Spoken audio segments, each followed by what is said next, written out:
Hi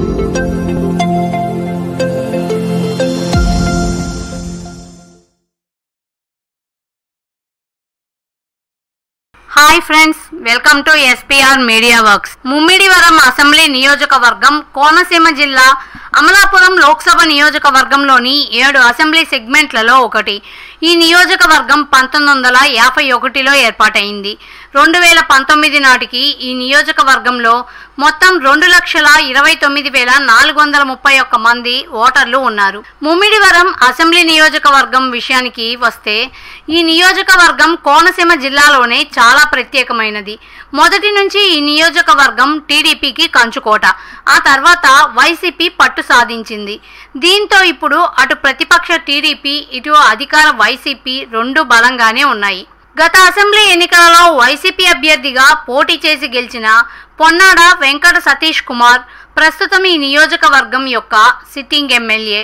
ఈ క్రమంలో గత ఎన్నికల ఫలితాలని ఒకసారి విశ్లేషిద్దాం. 2009 ఎన్నికలలో కాంగ్రెస్ అభ్యర్థి పొన్నాడ వెంకట సతీష్ కుమార్, టీడీపీ అభ్యర్థి శ్రీనివాసరాజు నడింపల్లి మరియు పీఆర్పీ అభ్యర్థి సూర్యనారాయణ కుడుపూడిలపై పోటీ చేసి 1,925 ఓట్ల మెజార్టీతో గెలుపొందారు. 2014 ఎన్నికలలో టీడీపీ అభ్యర్థి దాట్ల సుబ్బరాజు అలియాస్ బుచ్చిబాబు, వైసీపీ అభ్యర్థి గుత్తుల వెంకట సాయి శ్రీనివాసరావుపై పోటీ చేసి 29,538 ఓట్ల మెజార్టీతో గెలుపొందారు. 2019 ఎన్నికలలో వైసీపీ అభ్యర్థి పొన్నాడ వెంకట సతీష్ కుమార్, టీడీపీ అభ్యర్థి దాట్ల సుబ్బరాజు మరియు జేఎస్పీ అభ్యర్థి పితాని బాలకృష్ణలపై పోటీ చేసి 5,547 ఓట్ల మెజార్టీతో గెలుపొందారు. 2024 ఎన్నికలలో వైసీపీ అభ్యర్థి పొన్నాడ వెంకట సతీష్ కుమార్, టీడీపీ అభ్యర్థి దాట్ల సుబ్బరాజు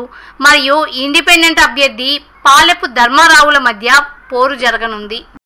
ప్రజాస్వామ్యం వర్ధిల్లాలన్నా, మన జీవితాలు తలరాతలు మారాలన్నా అది కేవలం ఒక్క ఓటుతోనే సాధ్యం. మనం వేసే ఓటు మన భవిష్యత్తును, రాబోయే తరాల మనుగడను నిర్ణయిస్తుంది. అంతేకాదు, మన ఓటుతోనే నవ సమాజం నిర్మితమవుతుంది, ఇంకా దేశ దిశ దశను మారుస్తుంది. ఓటు అనే 2 అక్షరాల పదం దేశ చరిత్రనే మార్చేస్తుంది. కేంద్ర ప్రభుత్వం జనవరి 25ను జాతీయ ఓటర్ల దినోత్సవంగా ప్రకటించింది. కుల, మత, ప్రాంత, లింగ, జాతి, భాష అనే భేదం లేకుండా దేశంలో నివసించే 18 సంవత్సరాలు నిండిన పౌరులు అందరికీ భారత రాజ్యాంగం ఆర్టికల్ 326 ద్వారా ఓటు హక్కును కల్పిస్తుంది. ప్రజాస్వామ్యాన్ని గౌరవించాల్సిన బాధ్యత ప్రతి పౌరుడిపై ఉంది. ప్రజాస్వామ్యానికి ఓటే పునాది. దేశ, రాష్ట్ర భవిష్యత్తును నిర్ణయించేది ఈ ఓటే. అలాంటి ఈ ఓటును డబ్బుకు, మద్యానికి అమ్ముకోకుండా భారత ప్రజాస్వామ్య పరిరక్షణ కోసం ప్రతి ఒక్కరూ తప్పనిసరిగా తమ ఓటు హక్కు వినియోగించుకోవాలి.